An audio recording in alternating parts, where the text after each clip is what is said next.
Yang melatar belakangi kegiatan budidaya sistem beras ini, yang pertama, sistem beras ini dia tidak membutuhkan air yang lebih banyak. Jadi ini perlu diterapkan di daerah-daerah yang kesulitan air. Terus yang kedua, sistem beras ini juga pada intinya itu air itu disirkulasikan.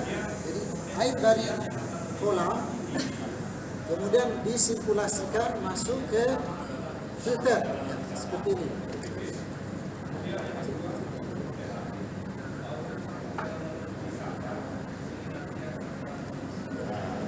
Jadi air dari filter itu dari kolam ini,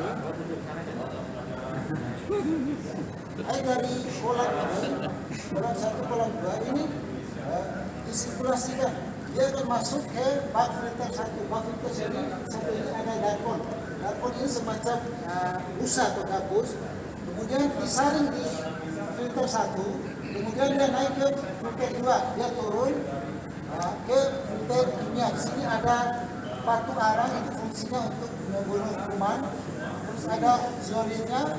Kemudian dialirkan masuk ke filter biologi. Di sini di filter biologi ini ada biobol istilahnya. Biobol itu bisa dibeli di toko, bisa juga menggunakan untuk botol aqua seperti ini. Jadi setelah itu di sini ada pompa di sini. Pompa submersible pump. Ini pompa ini memompa air kemudian dialirkan masuk kembali ke kolam 1, masuk kembali ke kolam 2. Jadi setelah kolam 1 di sini ada istilahnya saluran di sini, dia mengarah masuk ke kolam 2, ini mengarah masuk ke filter lagi. Jadi disirkulasikan sehingga selama pemeliharaan itu sampai panen itu tidak ada lagi istilahnya ganti air. Yang tidak ada ganti air karena hanya menambahkan air yang kurang. Karena ini udang faname, kita budidayanya pakai air laut, jadi tidak bisa menambahkan air yang baru. Jadi hanya menambahkan air tawar saja. Kalau air laut ditambahkan lagi nanti salinitasnya meningkat. Karena yang menguap itu hanya uap air, kadar garamnya akan tetap tertinggal. Jadi itu kuncinya. Kalau kita menambahkan air laut lagi nanti kadar garamnya naik, udangnya bisa stres. Itu yang berkaitan dengan resirkulasi.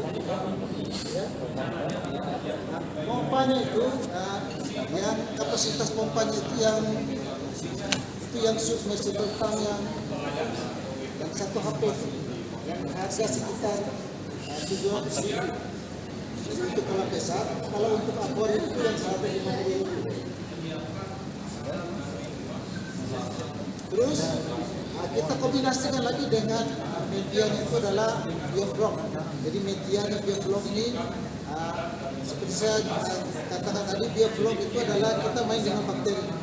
Jadi bakteri ini fungsinya yang pertama mempercepat proses penguraian makanan dalam perut ikan. Yang kedua, agar air media itu tidak bau sisa kotoran itu akan terurai oleh bakteri ini, terutama amoniak. Jadi sehingga air itu tetap dalam kondisi prima. Kombinasi antara laut dengan bioflok ini setelah diuji coba ini menunjukkan hasil yang maksimal. Jadi tingkat atau padat ketebalan kalau yang konvensional itu hanya 30 ekor per meter persegi. Kalau yang ras sama bioflok ini bisa sampai dengan 150 ekor per meter persegi. Jadi tingkat kepadatannya tinggi. Jadi sehingga walaupun kita memiliki lahan kecil, jadi kita bisa memaksimalkan hasil. Jadi hanya lahan pekarangan bisa kita meraup keuntungan puluhan juta dalam 1 kali siklus. Karena ini kepadatan tinggi. Jadi teknologi ini kita hasil adopsi dari luar negeri. Kemudian kita modifikasi lagi yang setelah luar negeri semuanya serba elektronik, semua serba peralatan canggih. Kita sederhanakan saja sesuai dengan kondisi yang ada di daerah kita yang mampu kita alat dan bahan yang mampu kita adakan. Jadi itu.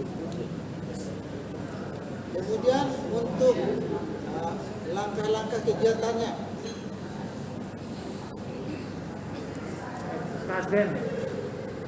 Ya.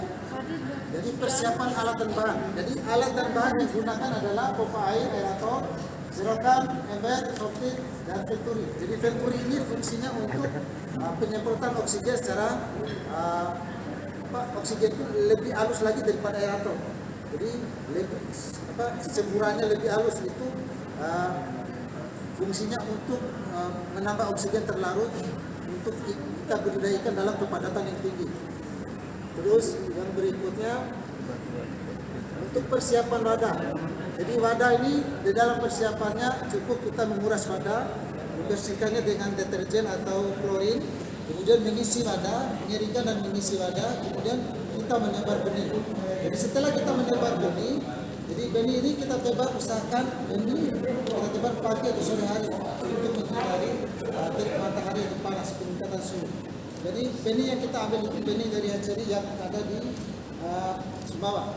Jadi lama perjalanan sekitar 12 jam. Jadi setelah sampai di tempat tujuan kita aklimatisasi dulu untuk adaptasi dengan lingkungan yang baru ditebar di area kolam. Jadi setelah penebaran benih,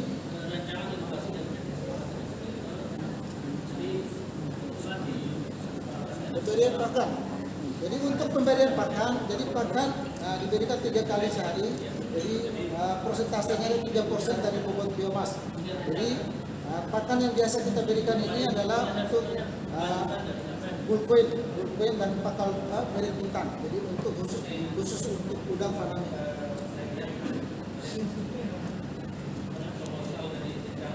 Kemudian penanggulangan hama penyakit. Jadi penanggulangan hama penyakit, hama yang biasa menyerang itu adalah ada semacam biawak, burung, terus ular laut, dan ikan-ikan predator. Jadi itu semacam hama. Kemudian penyakit, jadi penyakit video, penyakit jamur, terus bakteri, protozoa dan jenis-jenis penyakit lainnya. Jadi itu jenis penyakit yang biasa menyerang. Terus untuk penanggulangan penyakitnya kita biasa menggunakan bisa klorin, terus bisa metil biru, dan banyak lagi tetrasilin yang digunakan untuk pengobatannya. Terus masuk ke dipercepat ya.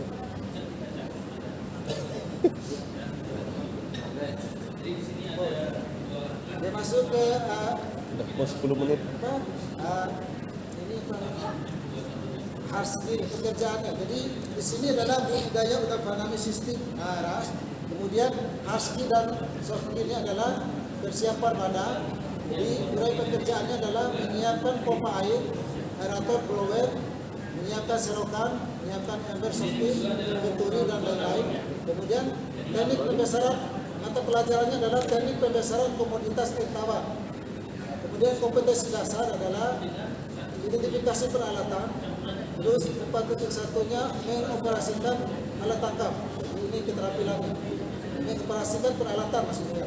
Jadi semua peralatan dioperasikan. Jadi siswa harus mampu mengoperasikan semua peralatan yang dipersiapkan. Terus yang berikutnya, untuk kade berikutnya, yaitu menyiapkan wadah. Di sini untuk menyiapkan wadah, urai pekerjaan adalah mengeringkan atau membersihkan wadah. Terus yang kedua membersihkan wadah dengan desinfektan.